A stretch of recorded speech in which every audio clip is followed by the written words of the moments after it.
Episode 6 এর শুরুতে আমরা সিয়ং আর রিওকে দেখি। দুজনেই তের স্টুডিও থেকে বাসায় ফিরে এসেছে। রিও তার পুরনো ড্রয়িং নোটস বের করে দেখতে থাকে। সেই আঁকার খাতাগুলোতে আঁকতো। এত পুরনো জিনিস মনে পড়তে সে খুব খুশি হয়। এদিকে সিয়ং রিওর বিয়ের নিমন্ত্রণ পত্র দেখে রিওকে মনে করে আর বলে যে সে রিওর সাথে ঘটে যাওয়া সব প্রথমবারের ঘটনা মনে রেখেছে। প্রথমবার যখন রিওর দাঁত পড়ে গিয়েছিল, প্রথমবার যখন সে সাপোর্ট ছাড়া সাইকেল চালিয়েছিল, প্রথমবার যখন সে বাসা থেকে পালিয়ে গিয়েছিল, আর প্রথমবার যখন একজন সিনিয়র তাকে রিজেক্ট করে দিয়েছিল। আমি ওকে ছোটবেলা থেকেই চিনি, তাই ভাবতাম আমিও সবকিছু জানি, কিন্তু হয়তো আমি সব জানি না। এরপর আমরা জানতে পারি যে রিওর বাবা আসলে একজন শেফ ছিলেন, কিন্তু পরে তিনি সেটা ছেড়ে নিজের দোকান খুলেছিলেন। তারপর রিওর মা রিওকে ডেকে বলে সিয়ং এর বাড়িতে খাবারগুলো দিয়ে আসতে, তাই রিও সিয়ং এর বাড়িতে খাবারগুলো নিয়ে যায়। তারপর সে সিয়ং এর ঘরে সিয়ং এর সাথে দেখা করতে যায়। ঘরটা এখনো আগের মতোই আছে। এটা দেখে সে টাইম ক্যাপসুলের কথা মনে করে, তাই সে তখন সিয়ং এর চিঠিটা খুঁজতে শুরু করে। এমনকি সে চিঠিটা খুঁজেও পায়, আর তারপর সে সেটা পড়া শুরু করে। সিয়ং শাওয়ার নিয়ে বের হতেই দেখে রিওর হাতে তার সেই চিঠিটা, মানে রিও অলরেডি লেটারটা পড়ে ফেলেছে। তাই সে দ্রুত গিয়ে সে লেটারটা রিওর হাত থেকে কেড়ে নেয়। সিয়ং রেগে গিয়েছে এটা বুঝতে পেরে সে সিয়ংকে সরি বলে, তাকে না বলে লেটারটা পড়ে ফেলার জন্য। তারপর সে বলে তুমি আমার লেটার পড়েছো, তাই আমিও তোমারটা পড়লাম। সিয়ং সেই লেটারটা দুমড়ে মুচড়ে রিওর সামনে ডাস্টবিনে ফেলে দেয় আর বলে এটা শুধু একটা প্র্যাঙ্ক ছিল, আমি তখন তোমাকে প্র্যাঙ্ক করতে চেয়েছিলাম, তাই আমি এটা লিখেছিলাম। রিও এই অকওয়ার্ডনেস দূর করতে হাসতে হাসতে বলে হ্যাঁ এটা মজা ছিল, তুমি তো আমাকে ভয় পাইয়ে দিয়েছো। এখন এটা সিয়ং এর জন্য খুবই উইয়ার্ড সিচুয়েশন ছিল, তাই সে রিওকে বলে আমাকে চেঞ্জ করতে হবে, তুমি কি একটু বাইরে যেতে পারবে। তারপর রিও বাইরে চলে যায় আর ভাবে যদি সিয়ং সত্যি আমার সাথে প্র্যাঙ্ক করতে চাইতো তাহলে কেন সেই চিঠি 10 বছর পরের জন্য লিখতো, তখন কেউ পাগল হয়ে গিয়েছিল। তারপর রিও তার বাবার দোকানে আসে বাবার সঙ্গে কথা বলার জন্য, যেখানে সে তার স্বপ্নের কথা তার বাবাকে বলে যে আমিও তোমার মতো একজন শেফ হতে চাই। তখন বাবা বলে তোমার এসব করার কি দরকার, আমি তো আছি। আর যাই হোক এত পড়াশোনা করে রান্না করার কোনো দরকার নেই। রিও তার বাবাকে তার আগ্রহের ব্যাপারটা বুঝিয়ে উঠতে পারে না, তাই সে এখন কিছু বলে না। রিও তার ইউটিউবে কুকিং চ্যানেল দেখে, যেটা সে আমেরিকায় থাকতে খুলেছিল। সে সত্যি রান্না করতে পছন্দ করত, কিন্তু চ্যানেলে বেশি সাবস্ক্রাইবার ছিল না। কিন্তু সে তার স্বপ্ন নিয়ে কনফিডেন্ট ছিল, তাই পরের দিন সে একটা কুকিং ক্লাসে যোগ দেয়, যেখানে যাওয়ার সময় তার সাথে সিয়ং আর তেহির সিয়ং এর অফিসের বাইরে দেখা হয়ে যায়। রিওকে দেখে তেহি তার সঙ্গে অনেক কথা বলতে চাইছিল। সে রিওকে একসঙ্গে চা খেতে ডাকে, কিন্তু সিয়ং তাকে এড়িয়ে যাচ্ছিল। তাই সে তেহিকে তখন বলে আমাদের অনেক কাজ আছে, তাই ভিতরে এসো। আর তখন রিও বলে তারও এখন কিছু কাজ আছে। অফিসে তেহি সিয়ংকে জিজ্ঞাসা করে তুমি কি রিওকে ইগনোর করছো। সিয়ং তেহির এই কথার কোনো উত্তর দেয় না। তেহি এটা বুঝতে পেরে সিয়ংকে জিজ্ঞাসা করে তুমি কেন আমার সঙ্গে কাজ করতে রাজি হয়েছিলে। সিয়ং বলে এটা আমার জন্য একটা সুযোগ ছিল তাই। তেহি তার কথা বিশ্বাস করে না। তেহি বলে তুমি কিন্তু এখন আমাকে ব্যবহার করছো, আমার তোমার উপর একটু ডাউট হচ্ছে, কারণ তুমি আসার পথে চুপ ছিলে, তখন তোমার কোনো কাজের কথা মনে পড়েনি, কিন্তু যখন রিও তোমার সামনে এলো তখনই তোমার কাজের কথা মনে পড়ে গেল। যদি এমনই হয় তাহলে তুমি আমাকে ব্যবহার করতে পারো। সিয়ং বলে যদি তোমার এমন মনে হয় তাহলে আমি সরি। তেহি বলে আরে সরি কেন বলছো, এটা তো আমার জন্য ভালো হবে, আমি তোমার সঙ্গে ডেটে যাওয়ার সুযোগও পাবো যদি তুমি রিওকে এভাবে এড়িয়ে যেতে চাও। যাই হোক রিও কিন্তু অনেক কিউট, কিন্তু তুমি তার থেকে বেশি কিউট, আর আমি তোমাদের দুজনের কিউটির সঙ্গে ঘুরতে পছন্দ করব। সিয়ং বলে তুমি আমাকে যত খুশি টিস করতে পারো, কিন্তু রিওর সামনে এসব কিছু বলো না। তেই বলে আমার মনে হয় তুমি রিওকে একটু বেশি ইম্পর্টেন্স দিচ্ছ। এদিকে রিও ময়ূমকে তার কুকিং ক্লাসে জয়েন হওয়ার কথা বলে।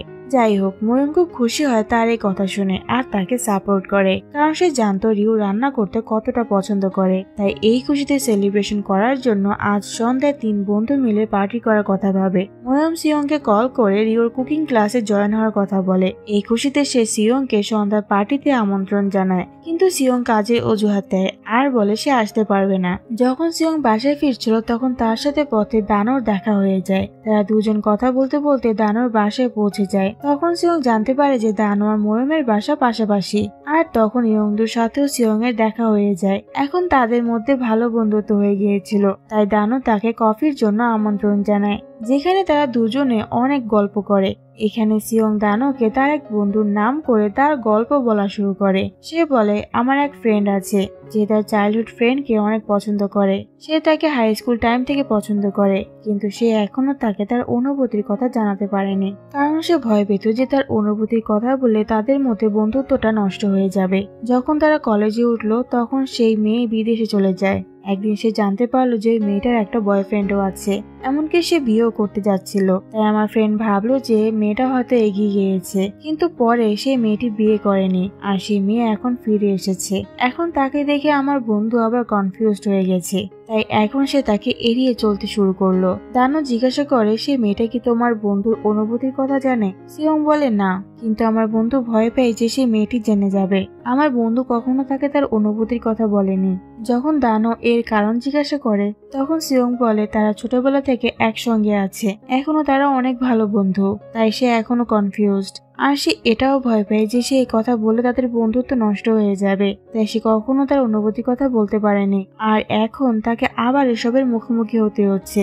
তখন আমরা দেখি যে তাদের এই কথাগুলো দেয়ালের ওপাশ থেকে শুনছিল ময়ূম। সে বলে যে এটা তার জানা ছিল, কিন্তু সিয়ং এখন একটা কাপুরুষ। তখন আমরা জানতে পারি যে যেদিন ময়ূমের চিঠিটা টাইম ক্যাপসুলে রেখেছিল সে সেই দিন রাতে সব চিঠি পড়ে নিয়েছিল। ময়ূম আগেই সন্দেহ করতো যে সিয়ং রিওকে পছন্দ করে, আর এখন এই চিঠি পড়ার পর তো সে একদম নিশ্চিত হয়ে গিয়েছিল। অর্থাৎ ময়ূমের কথাটা হাই স্কুল থেকেই জানতো। ময়ূম বলে, এই লুজারটা তো এখনো একটা লুজারই রয়ে গিয়েছে।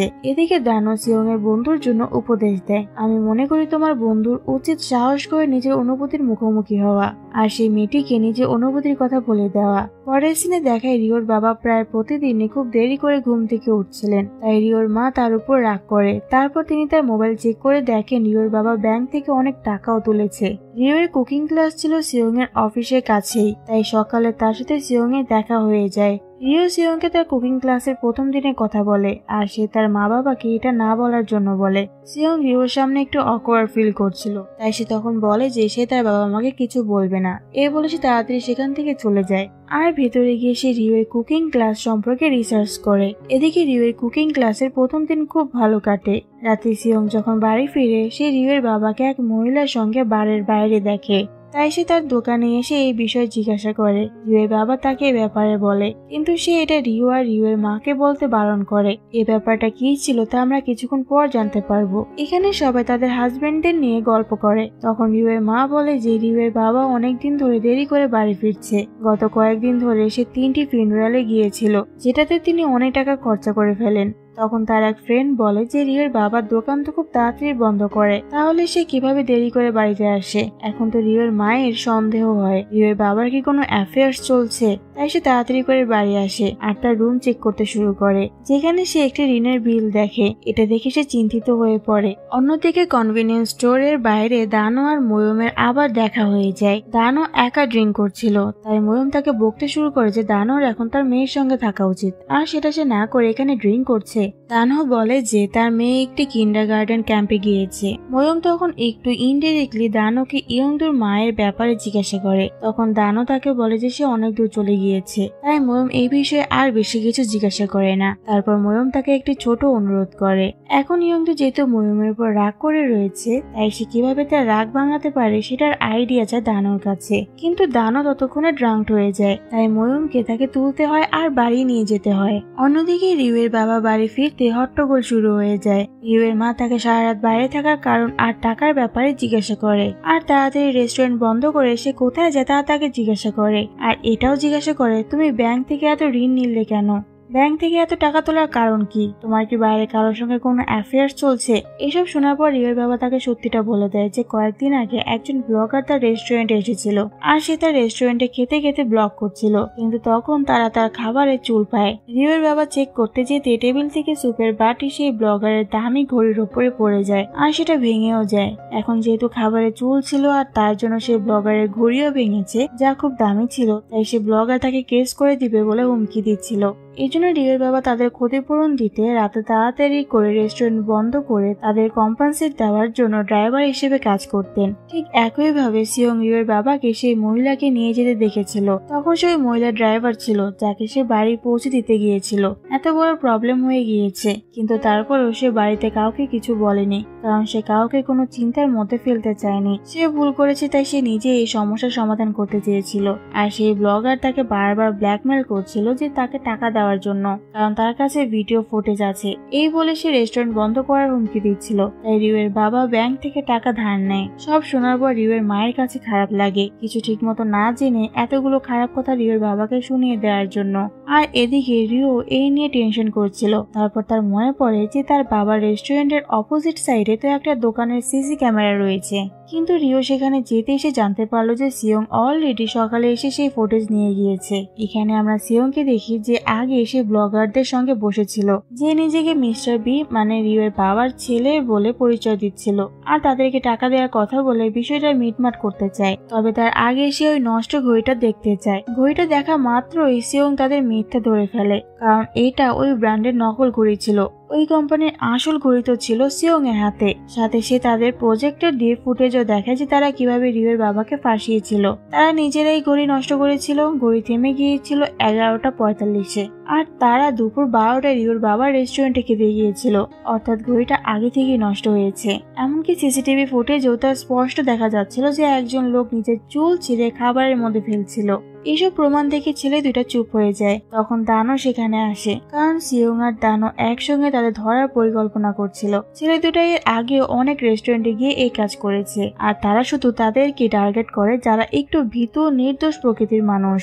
এমনকি তাদের ইউটিউবে 1000-এর বেশি সাবস্ক্রাইবার ছিল না, আর তারা মিথ্যা বলেছে তারা অনেক বড় ইউটিউবার। ব্লগ করার জন্য সাথে ক্যামেরা নিয়ে আসার ভান করত। ছেলে দুইটা বুঝে যায় যে তারা ভালোভাবেই ফেসে গেছে, তাই তারা সুযোগ বুঝে পালাতে শুরু করে। দানো তাদের একজনকে ধরে ফেলে, কিন্তু আরেকজন সিয়ং এর কাছ থেকে পালিয়ে রাস্তা পার হয়। তখনই অপর দিক থেকে রিও আসছিল। সেই ছেলেটাকে ধরে মারতে শুরু করে, কিন্তু সেই ছেলেটা রিওকে ফেলে দেয়।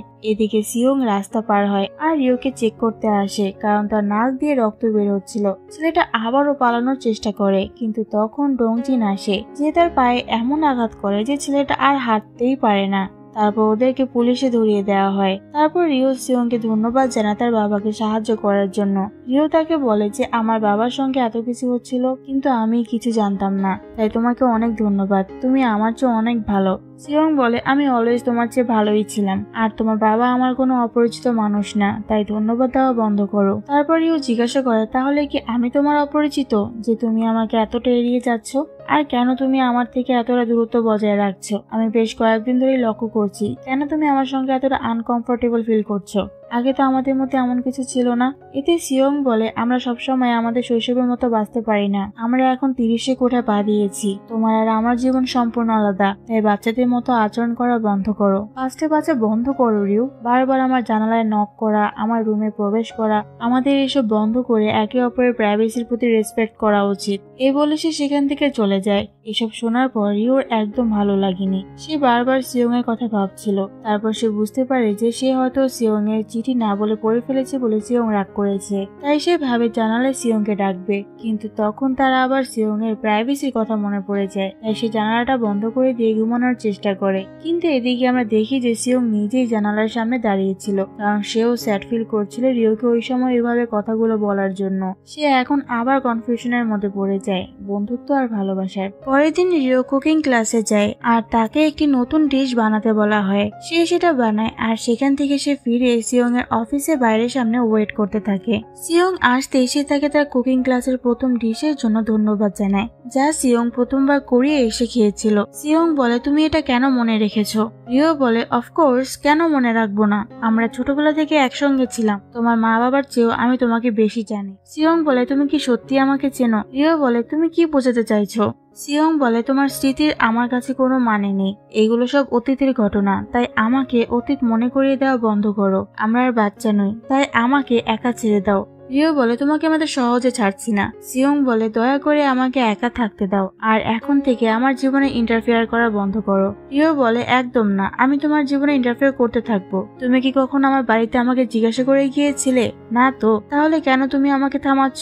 আমাদের কাছে এগুলো সব অ্যাকসেপ্টেবল। তাহলে দূরে থাকা ধারণাটা কোথা থেকে এলো? সিয়ং বলে আমি আর তোমার সঙ্গে থাকতে চাই না, আমাকে একা ছেড়ে দাও। সে রিওর সাথে অনেক খারাপ বিহেভ করে সেখান থেকে চলে যায়। তখন রিও ভাবতে থাকে সিয়ং এর সব ছোটবেলার কথা রিওর মনে আছে। কোরিয়ায় এসে সিয়ং এর প্রথম ব্যানানা মিল্কশেক পছন্দ হওয়া, ওর প্রথম রেনবো ডিশ ভালো লাগা, ওর প্রথম দাঁত পড়ার স্মৃতি, ওর সব প্রথম জিনিস রিওর মনে আছে। তবে সে একটা জিনিসই জানে না, সেটা হলো সিয়ং এর ফার্স্ট ক্রাশ। ইউএসএতে যাওয়ার আগে সিয়ং ট্যুর দেওয়ার খেলার সময় বলেছিল যে তার কারোর উপর ক্রাশ আছে, কিন্তু সে সেদিন এই ব্যাপারে কিছু বলেনি। হ্যাঁ, এটাই শুধু রিও জানে না। তাই সে দৌড়ে সিয়ং এর পেছনে যায় আর ওকে এভাবে থামিয়ে দিয়ে বলে এসবের মানে কি? তুমি যা এতক্ষণ আমাকে বললে, এসব বলে তুমি কি বোঝাতে চাচ্ছ? আর এখানে এপিসোড 6 শেষ হয়।